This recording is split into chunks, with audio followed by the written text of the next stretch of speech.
পিস্তল হাতে ঢুকে পড়ল দোকানে, চিৎকার করে বলল, ক্যাশ বাক্সে যা আছে বাইর কর, না হলে গুলি করে মাইরা ফালাবো।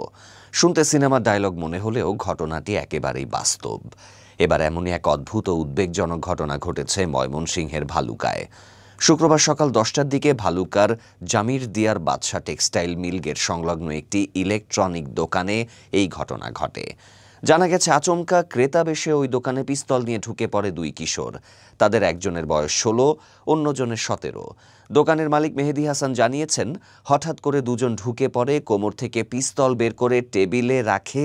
দেখে বোঝাই যায় না সেটি খেলনা।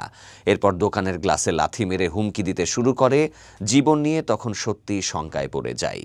ঘটনার আকস্মিকতার প্রথমে হতভম্ব হলেও আশপাশের দোকানদার ও পথচারীরা দ্রুত এগিয়ে এসে দুই কিশোরকে ধরে ফেলে।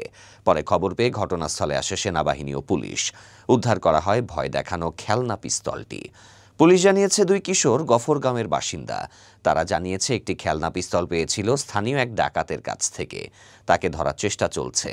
ভালুকা মডেল থানার ওসি হুমায়ুন কবির জানিয়েছেন, দুই কিশোরের বিরুদ্ধে নিয়মিত মামলা হবে এবং তাদের আদালতে পাঠানো হবে।